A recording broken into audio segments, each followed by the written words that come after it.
Mason is a former government hitman living on a remote coastal island with his dog. Jessie sails the sea with her uncle. She hops on a separate boat and arrives at the island. They deliver beer to Mason, and this time, Jessie leaves a special gift just for him. Mason sees her every day but never tries to start a conversation. He takes the beer but leaves the gift behind. He spends his days drinking and playing chess by himself. After his life as a killer, he struggles with PTSD. One morning during a delivery, Jessie's uncle tells her to hurry back because the weather is turning fast.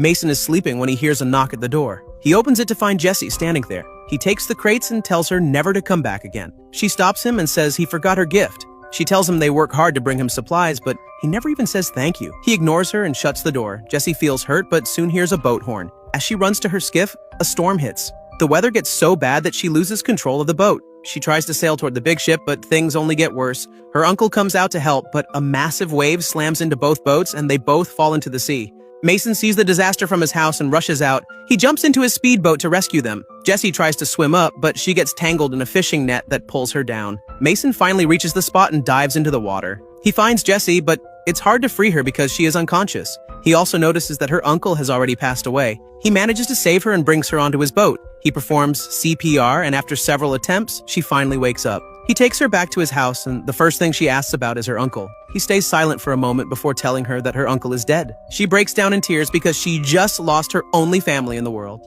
One morning, Mason checks her wound and realizes it's getting worse. She asks him why he hasn't contacted the authorities about what happened. She begs him to call for help, but he ignores her and tells her to rest. She slowly starts to fear him, saying he can't keep her prisoner because her family will look for her. She calls him a psycho for living alone on the island for so many years. But Mason tells her that her mother died years ago and she never met her father, so no one is coming for her. Then he leaves the room to walk his dog. She immediately gets up and struggles to reach a nearby drawer. She searches for something and manages to find a knife. She hears him coming back and quickly gets back into bed. He sees her panting but doesn't suspect anything. At night, he notices she is having a nightmare and goes over to comfort her. She sits up with the knife but doesn't attack him. He apologizes for his behavior and says he understands her pain. He then shows her how to hold a knife against an enemy and gives it back to her.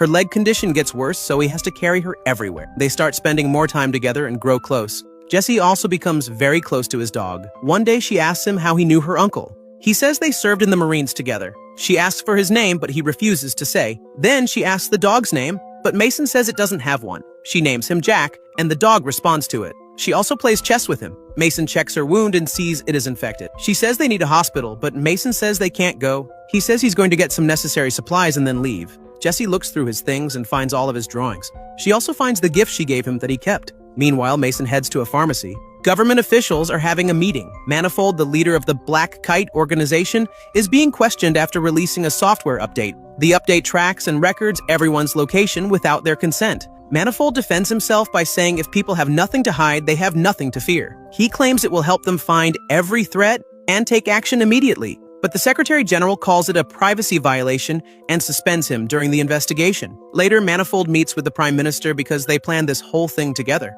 She says getting fired is a blessing because now he can work in the shadows. Her subordinate, Roberta, will lead MI6 while they pull the strings from behind the scenes. Mason arrives in the city and heads to a store. He buys some clothes for Jessie. Outside, some girls are live streaming, and Mason's face gets caught in their video as he walks out. MI6 receives a trigger alert and pulls up Mason's file. The file flags him as a high-risk terrorist marked for execution on sight. Roberta assigns a tactical team to hunt him down. Mason treats Jessie's wound and gives her the new clothes, though they are a bit too big for her. As they eat dinner that night, Jack the dog starts acting restless. He stands up immediately and grabs his binoculars. The tactical team is arriving on the island. He starts prepping for battle right away, leaving Jessie completely confused. He tells Jessie to take a knife, hide in the bathroom, and lock the door. She obeys his orders without question. The squad lands on the island and Mason cuts a rope, triggering a trap that drags one man into the sea. He flips on the lights, ready for a fight. They open fire, but Mason is incredibly fast and agile. They spread out to catch him, but he sets one of them on fire. Next, he stabs another member and tosses him off a cliff. A team member enters the house and Jack the dog attacks him. The two get into a struggle, but the intruder eventually kills the dog. He then enters the bathroom and takes Jessie by force, despite her fighting back. Mason hides in the shadows and quickly takes out two more members, finishing off the rest of the crew. He hears Jessie scream and rushes out to save her. The man tries to escape, but Mason shoots him dead. He runs to Jessie and checks the bodies, realizing they are from MI6 and that he is no longer safe.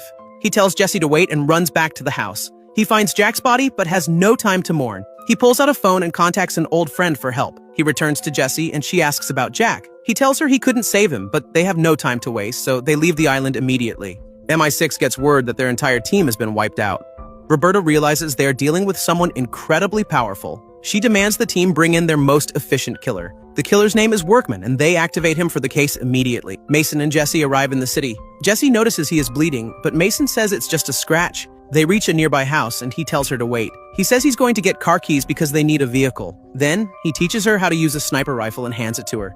He sneaks inside for the keys but is caught by a boy whose father rushes out with a gun. Mason is in a tight spot, but Jesse suddenly appears behind the man and demands he drop the gun. The man complies, and Jesse makes him stitch up Mason's wound. Madison tells Roberta that Mason isn't a terrorist and that someone tampered with his file. Someone powerful did this on purpose to frame him. They pull up his real file and discover he was MI6 and was declared killed in action 10 years ago. They try to access his mission logs, but they've been erased from the system. Just then, they get a 911 call from a boy claiming an intruder is holding his father at gunpoint. Roberta heads out because the description matches Mason. Manafort gets the notification at home. He is terrified when he finds out Mason has been identified.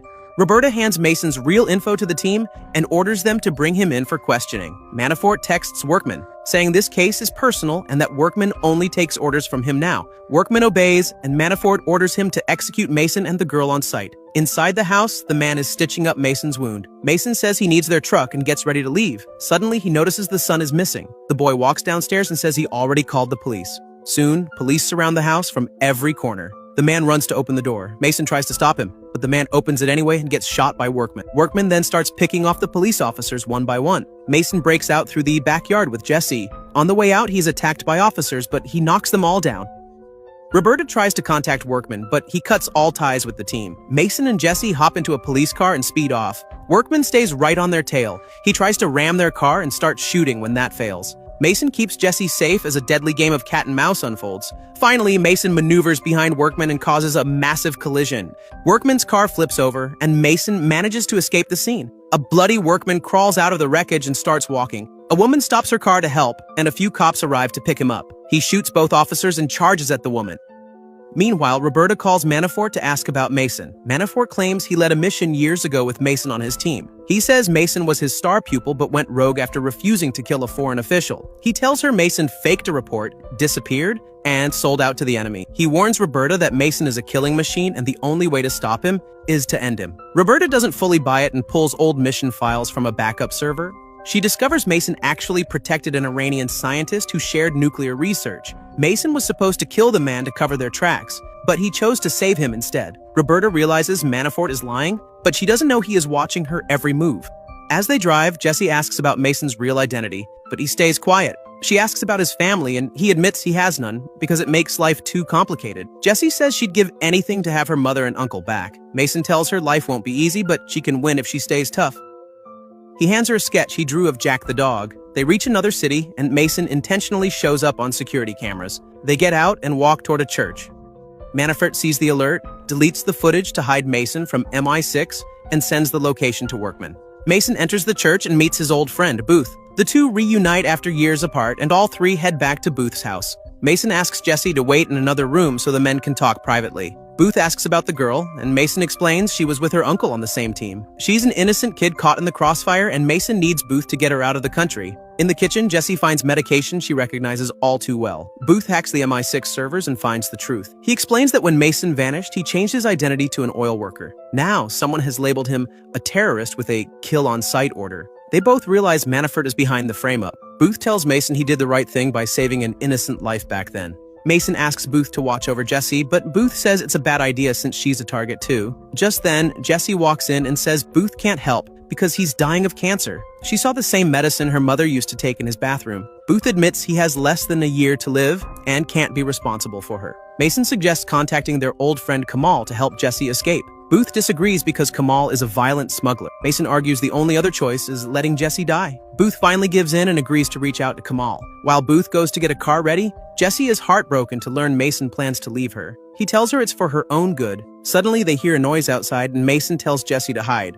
He gears up for a fight as workmen start spraying bullets into the house. Mason knocks a shelf onto him, but it's not enough to stop the killer. A brutal fight breaks out and Workman eventually pins Mason down to finish him. Jesse appears and points a gun at Workman. Workman lets go of Mason and snatches the gun from her hands. Mason grabs a nail gun and fires it at him.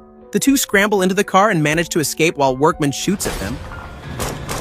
Workman tells Manafort that the mission failed. They return to the church where Booth gives them supplies and says goodbye. On the road, Jesse tells Mason he should have killed Workman because he'll keep coming back. Mason promises to get her to a safe place soon. Jesse tells him he can't go back to the island, but Mason says the only way for her to stay safe is to stay away from him. By evening, they finally arrive at a nightclub. Madison tells Roberta that someone is accessing the MI6 servers from the outside. She plans to track down exactly who this user is. Mason walks into the club, but security tries to block his way. He takes them down in seconds and tells them to let the boss know he's here. Everything is caught on camera, and Manafort gets a high-priority alert. He immediately tries to log in to delete the data, but his access is denied. Madison's trap works, and Roberta finally confirms that Manafort is the mole. Mason enters the club and meets with Kamal. He tells Kamal he needs a new identity for Jesse and a way for her to escape the country.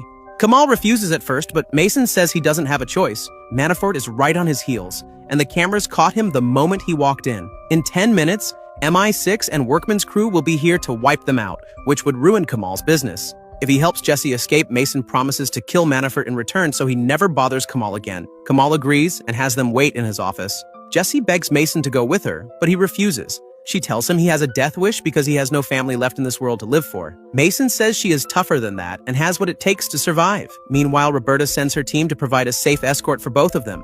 On the other side, Manafort sends a hit squad to finish them off on the spot. Kamal hands over the new documents and tells Mason to get Jesse to the docks. A transport will pick her up there and take her to a safe house in Spain. Roberta notices a group of men entering the club who aren't MI6. She realizes they are Manafort's assassins. Mason moves onto the dance floor. A man attacks him, but Mason kills him and takes his gun. He weaves through the bar, taking out enemy members one by one without causing a scene. But the situation quickly explodes into a massive gunfight and chaos breaks out. Jesse tries to help, but she is completely outmatched by these pros. The two get separated and a man kidnaps Jesse. He runs out and shoves Jesse into a van. Booth helps Mason break free and tells him where they took her. The MI6 squad arrives, but Mason is unstoppable. He beats them all and takes down the last assassin. He breaks open the van and rescues Jesse. Workman arrives shortly after, but the two manage to escape on a small scooter. They finally reach the docks and the transport is already waiting. It's time to say goodbye, but Jesse refuses to leave. She says she can't leave him and wants to save him, but Mason says he's in too deep and no one can save him now. Workman arrives at the scene and opens fire on them. Mason immediately shoves Jesse onto the boat and she successfully escapes. A fierce shootout erupts between the two top killers. They both run out of bullets and switch to their blades. After a brutal struggle, Workman manages to pin Mason down, but Mason fights back and kills him with a heavy metal chain. Manafort is at home having a drink. He looks out the window and discovers his entire security team is dead. Mason suddenly appears in the room. Manafort calls Mason his star pupil who chose to betray him. Mason says he only saved a life, but Manafort claims you can't be good when it comes to politics. He tells Mason he can rejoin the team and all his mistakes will be forgiven. Mason says his only mistake was not pulling the trigger 10 years ago and then he shoots him dead. 3 months pass and Jesse is settled in Spain. Roberta is still monitoring her, believing Mason will eventually come looking for her. Suddenly, a barista walks over and hands Jesse a package, saying a man left it for her. Jesse looks around for him, but the man is nowhere to be found. She opens the package and finds a single chess piece inside. She realizes that Mason is still out there, silently watching over her from the shadows.